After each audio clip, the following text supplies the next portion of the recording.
下个礼拜我们已经有新的牧师新的传道单位封牧，而且是师长，也是牧师有2位，因为是2位牧师来牧养我们那我本来想说，这是我在这边讲到的最后一次，我应该多讲一些信息但是我们长老说12点半有餐会，请我讲短一点。好，那我就可能等一下，就是说尽量讲一些重点，就是会删掉很多其他的这个解释有关的这个信息。好，我们一起来第一个祷告。慈悲父神，你是创造主，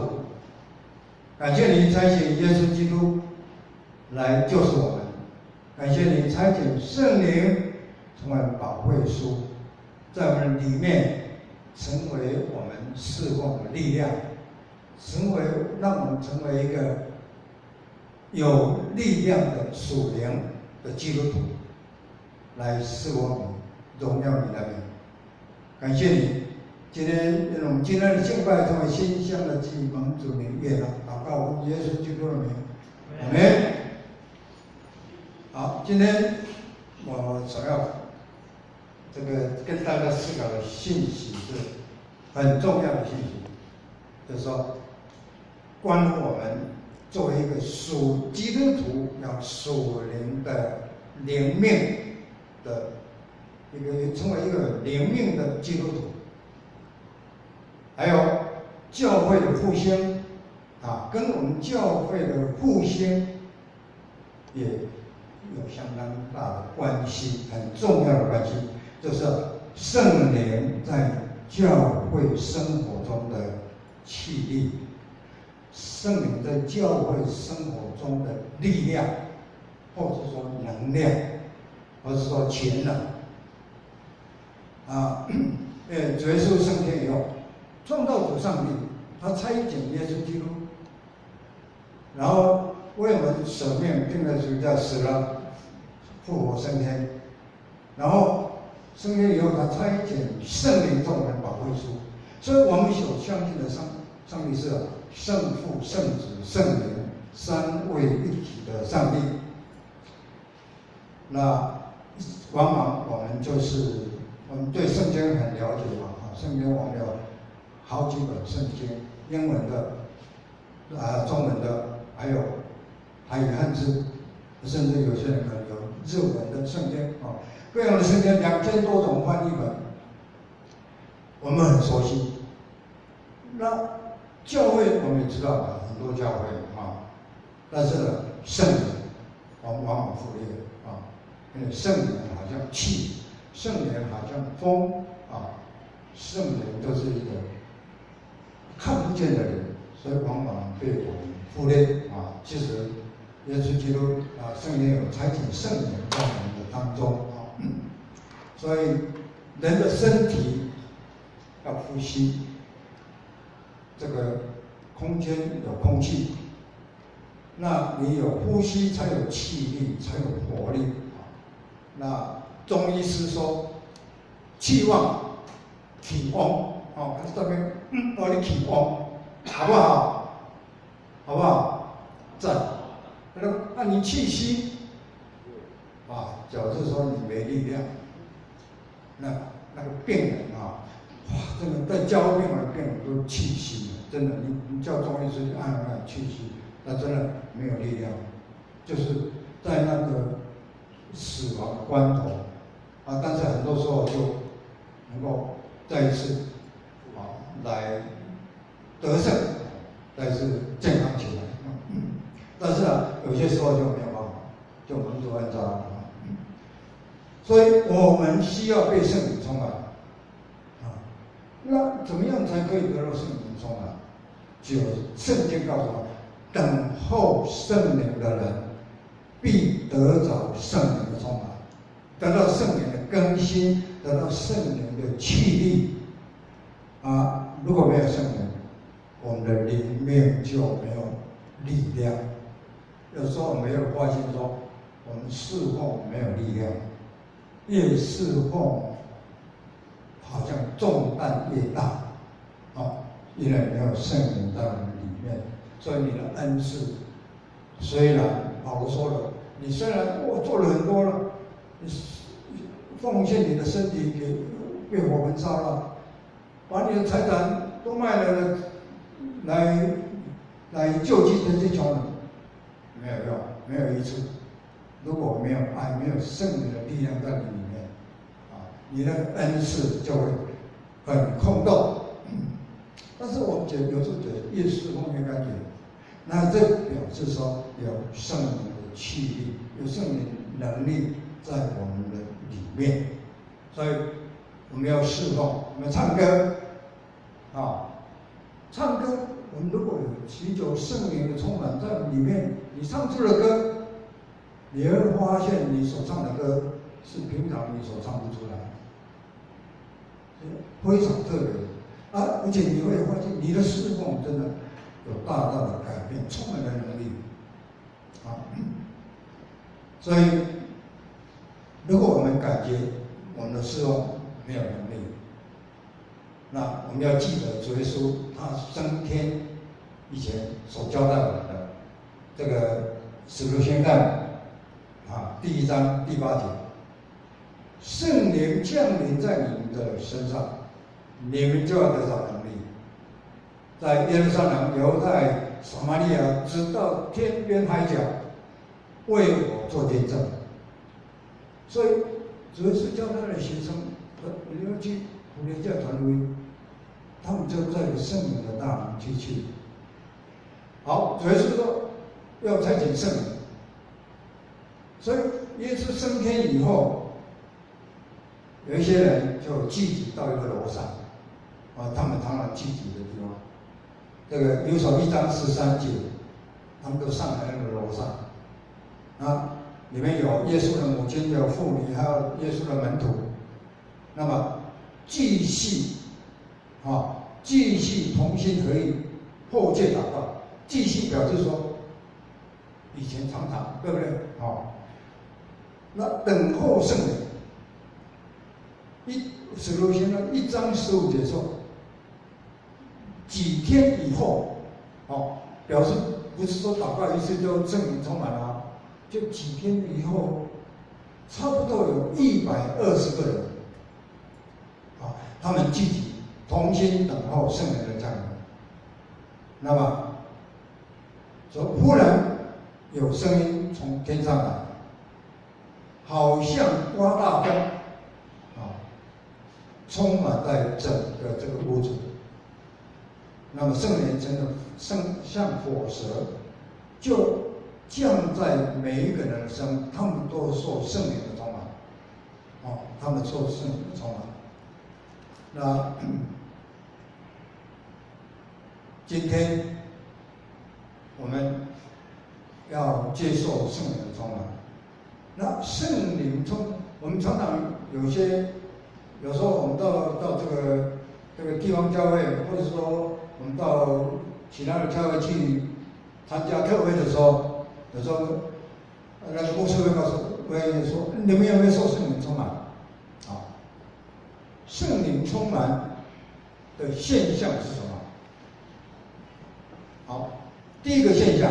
圣灵充满第一个现象就是什么？你会结出圣灵的果子。这个果子就是一个爱的果子。这个果子，这个爱的果子，好像一颗苹果，里面有很多的养分。这个果子有9种的美德，仁爱、喜乐、和平、忍耐、恩慈、良善、信实、温柔、节制，有这9种的美德，成为你生命的特质，成为你发挥恩赐的这个基础和力量，成为你的性情，所以你的身上有上帝的性情，对人的态度改变，对上帝的态度改变，让你成为一个新造的人。那我们说圣灵的果子，我们常常听会听说我凭爱心做事，我凭爱心说诚实话，对不对？这个爱，在我们台湾台语、华语或是英语，就只有一个爱，对不对？但是呢，在希腊文就不一样，有3个不同的爱来描写。好，我凭爱心做主，这 eros 就是欲望的爱，啊，欲望的爱，亲情的爱。因为我喜欢，所以我肯付出代价。好，因为你是我的女儿，你是我的儿子，好，所以呢，你结婚了，没有房子，哦，那个房子给你住，免费给你住，啊，送给你好了。啊，你要上学了，缴学费 ，OK， 好，我就领给你了。啊，这个是有关系的，这个 eros 是有关系的。那如果说，哎，我们去看电影好不好？我没兴趣，那你就不想去看。人家我请你，哦，不要，谢谢你，对不对？好，那如果说，有一个陌生人不一样啊，我说啊，你要个房子，可以不给我住？好，可以，但是啊，要租金，对不对？好，啊，借钱要还，对不对？你向银行借，向朋友借要还，但是啊，向爸爸借钱不要还，向妈妈借钱不要还，这是一个亲情的关系嘛，对不对？啊，兄弟借钱要不要还？啊，要，哦，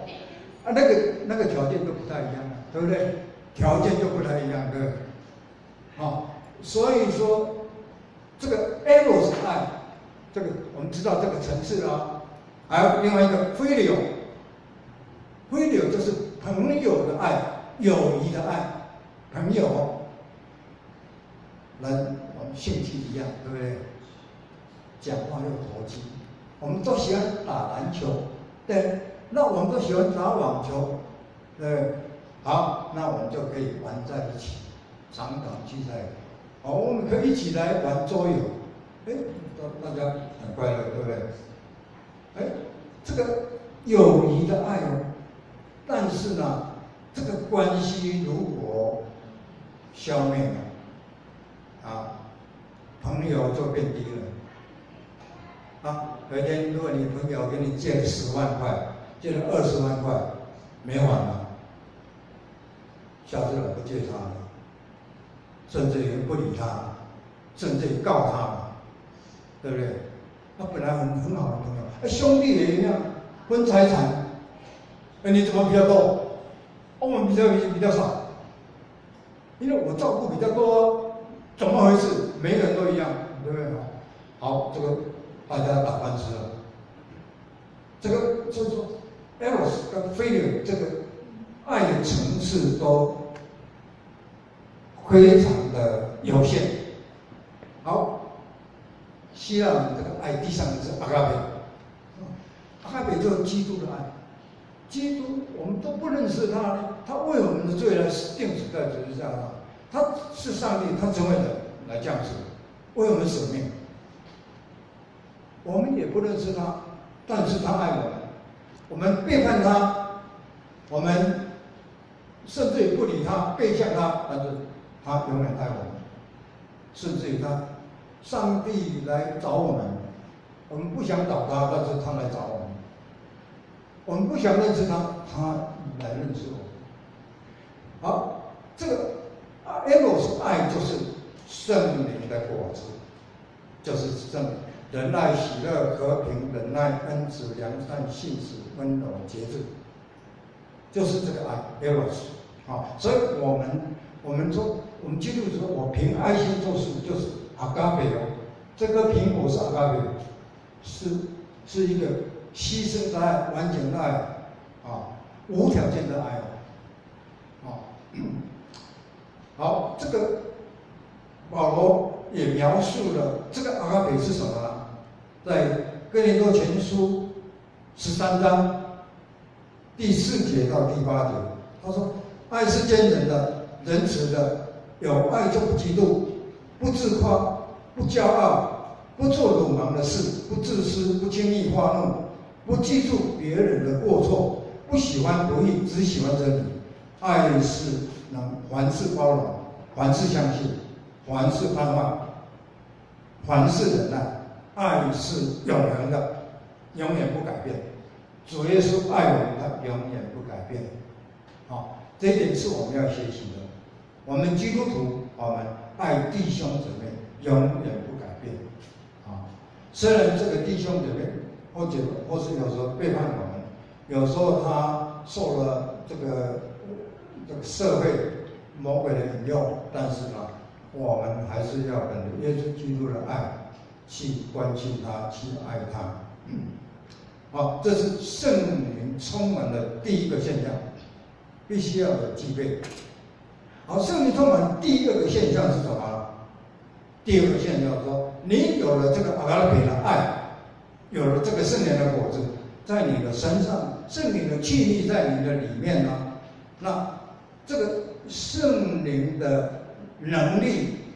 就进入你的生命里面，让你的恩赐有活力，让你的服事有力量。所以我们每个人有不同的恩赐，唱歌、讲道、探访，或是说传福音，不同的恩赐哦。但是这个恩赐是上帝所给我们的礼物，恩赐本身不是圣灵一个人恩赐的服事可以不要圣灵，你也可以服事。为什么保罗说，你周济穷人，你做先知讲道，但是若没有爱，没有这个阿嘎贝，都没有益处，变成会陷入到你表演自己骄傲来引起教会的纷争结党。所以一个人的服事若没有圣灵的能力在他的里面，那么他的服事就没有力量。如果你服事觉得越来越没有力量牧师怎么没有来关心我长老怎么没有来关心我不想服事了，就表示圣灵没有在你里面。如果圣灵的力量在你里面呢，你不计较这些，你为主服事我不是服事别人来自服事主，恩典呢是来自上帝所以圣灵充满了第二个现象，就是当一个人有圣灵的充满，他有上帝的性情，有基督牺牲的爱，有那个阿爸的爱，那有圣灵的果子成为他生命的特质，那么这个圣灵的力量就带动每一个人不同的恩赐，乐意奉献给主用，将你的生命给主用，将你的恩赐给主用，来教会侍奉教会，显明圣灵的大能，大家各尽其职，来建立充满基督阿嘎贝爱的这个教会。所以教会是什么？这个圣经说五旬节圣灵充满的教会呢，是上帝居住的地方。比如说2章22节那么2章20节说是基督做根基的教会。那2章19节说我们每个人都是上帝家里的人，咱是同一家的虽然我们来自不同的家庭，但是咱都是一家的，我们都是一家人那礼拜堂怎么样可以成为教会，成为上帝的教会呢？就是要圣灵充满在每一个信徒让每一个信徒生命有活力，就会充满有信、有望、有爱的教会。所以我们简单从圣灵在教会生活中的力量我们从圣灵在初代教会中的力量第二点是圣灵在教会历史中的力量。那第三，圣灵在今日教会的力量。我们从第一点来思考，圣灵在初代教会的力量。使徒行传是路加医生所写，他用五旬节圣灵降临在这120个人的这个基督徒身上，是教会开始的日子。圣灵降临节是教会开始的日子。那路加医生他描述了这一群被圣灵充满了这个团契呢，他们充满了活力，他们热忱迫切的祷告，那圣灵改变他们的价值观、生命的态度，所以他们都全心的领受这个使徒的教训。那么他们变卖所有的，还入公用，那分享爱宴，那彼此每天赞美上帝，那保持大家和睦的关系。那圣经说，主将得救的人数天天加给他们。所以这一群初代教会信徒是充满圣灵的能力。那么当五旬节圣灵降临后，信徒充满能力。他记得说，彼得有一次讲道，在使徒行传2章41节，有3000人信主。那4章使徒行传4章4节说，又另一次讲道，有5000人信主。那么这间教会呢，瞬间从120个人暴增到10000人以上的这个教会。所以说，可见说，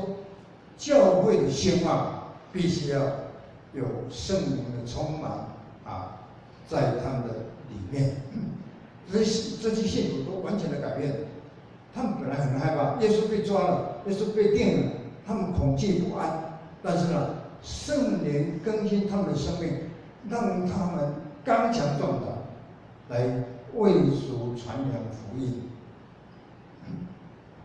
那圣灵不只是给我们有个人恩赐，最重要的是要让我们整个教会、整个团契的价值观的改变那第二点，圣灵在教会历史中的力量主耶稣升天以后，给我们3件宝物，第一件就是圣灵，第二个就是教会，第三个圣经但是圣经跟教会我们都知道，但是圣灵我们往往被我们忽略。圣灵的力量，其实圣灵是要复兴教会的一个主要关键。你恩赐服事没有圣灵的力量在你里面，没信心的亏你力了，你服事没有力量我们教会很喜欢到韩国取经。最近呢，我们很喜欢到基隆，这个高雄一个福气教会福气教会非常的凶5年，他的幸福小组，他有一个幸福小组专门要带领慕道的。5年，他们带领了2000人来信主，2000人来接受信主，真的是太神奇了。这是圣灵的大能，没有圣灵的做工都办不到。但是呢，我们到福气教会的时候，我们常常忘记了我们回来组一个幸福小组我们也用一些策略，但是我们忘记了我们忘记了圣灵最大的圣灵是最大的关键福气教会为什么这么凶我们要去看，它是圣灵的大能在他身上你其他没有学到没有关系，只要我们有圣灵的大能，我们就可以教会就可以兴旺，我们的侍奉就有力量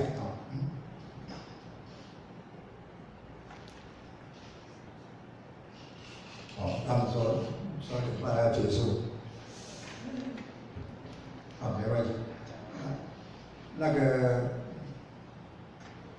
我们现在讲更简单的就是说保罗他是逼迫耶稣的，他是迫害基督徒的，但是呢，耶稣基督借圣灵改变他，这个是我们要学习敌对我们的迫害我们的我们没有去害他，改变他，成为耶稣基督最忠实的仆人。我们圣经13卷书都是他写的啊。那保罗彻底的悔改，那成为耶稣基督忠实的仆人，传福音啊，并传到欧洲啊，他为主来尽忠。那另外就公元354年有一个奥古斯丁，他才华洋溢，但是呢，他放纵情欲，放荡不羁。但是呢，到他33岁的时候，他决志信主，因为有一天圣灵光照他，因为他的母亲莫妮卡的祷告，还有一位神父的带领。那有一天呢，他就听到有一个声音，要等到何时呢？何不在此刻结束你污秽的过去？他听了这一句话，又听到邻居的小朋友在读书，说拿起来读，拿起来读。他就翻开了罗马书13章13节，不可纵欲醉酒，不可好色邪荡，不可纷争忌忌，不要只图谋肉体的事来满足私欲，总要以耶稣基督装备自己。这句话就感动了，他就悔改，痛哭悔改。他写这个忏悔录啊，那痛哭流涕，受洗归了基督。奥古斯丁他写了很多我们基督教的要义啊，他有很大的贡献。还有16世纪的一个路德马丁，因为宗教腐败卖赎罪券，你明天犯罪，今天来买赎罪券，明天可以犯罪，安心的犯罪没关系，因为主已经赦免你了。那路德马丁说这个是不行，这是受魔鬼的引诱，陷入魔鬼的圈套，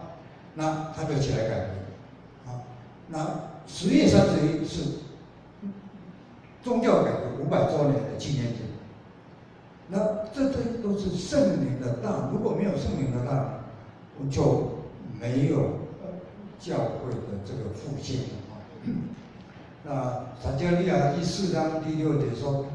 不是靠武力，也不是靠才能，乃是靠我的灵才能成功啊。那最后说，圣灵在今日教会中的力量。好，我们只讲说，在圣灵在我们台湾教会152年的宣教，这些宣教是很多的宣教都是从欧美各地来，那他们来到了我们的台湾他就发现了我们是要设立教会，很多人没有教育我们要设立学校，那我们要设立孤儿院那设立医院、医疗，设立很多的机构那今天我们还要设立媒体新眼光电视台，借着这个媒体来传扬福音。如果没有圣灵的话，我们就没有做到这样。所以圣灵要让我们有重生的能力。那圣灵是个祷告的力量。如果我们不会祷告，圣灵用说不尽的话为我们祷告，说不尽的叹息替我们祷告，因为他监察人心，晓得圣灵的意思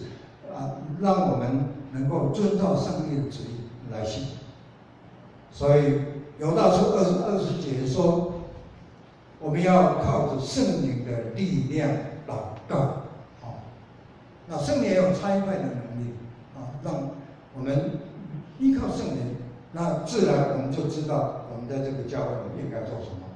教会要复兴，我们要怎么样，你就自然的知道。如果没有圣灵，你认为没事没有人叫我不是那如果有圣灵的在你里面呢，圣灵自然会差派你，你会很主动的去请求牧师或长老，我可以为教会做什么？那圣灵也帮助我们，让我们结出圣灵的果，让具备有一个阿拉比这颗有9种美德的有牺牲完全的爱的，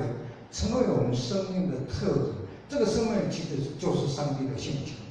那有了这个性情，圣灵的能力在我们身上，我们的服事有能力。我们看圣经就看得到，不会说不知道无谓一看圣经就想睡觉，对不对？那如果圣灵都在里面，你看圣经怎么很多的感动，很多的启示，那越来越明白圣经，那你的生命越喜乐哦。所以说，不管怎么样，无论是我们唱歌，我们服侍，我们寻求圣灵在我们里面来服侍，那我们的服侍会非常的不一样。今天可以不一样，好，今天我靠主不靠自己，只要靠主耶稣，今天可以不一样。哦，你们会不会唱这条？今天我可以不一样，对不对？就靠主耶稣，不靠自己，好，我们就可以得到胜利。好，圣灵赐给等候他的人有新生命，改变你的生命。渴望圣灵的人，可以在你祷告中、灵修中得到圣灵，在我们教会中找到圣灵。让我们学习出来教会，警醒等候，迎接圣灵降临在你里面，降临在我们教会每一个弟兄姊妹身上。愿圣灵充满你们，愿圣灵的大能时刻与你们同在，让你们成为一个怎么样有灵的活人，有属灵气息的一个基督徒，不一样的基督徒。从今天开始，好不好？好，阿们。好，我们去祷告。主，感谢你，你是创造宇宙天地的主宰，你差遣耶稣基督来救赎我们。当主耶稣为我们死、埋葬、复活第3天，复活然后升天，差遣圣灵成为我们保惠师，差遣圣灵成为我们的力量，让我们看圣经能够明白，让我们看圣经很感动，让我们服侍很有力量，因为有你圣灵的气、圣灵的能力在我们身上，有上帝的性情，有圣灵的果子，有阿嘎别的爱，成为我们生命的特质，有上帝的性情在我们里面，让我们成为一个不一样的基督徒。从今天开始，因为我们依靠耶稣基督，不靠自己。祷告奉耶稣基督的名，阿们。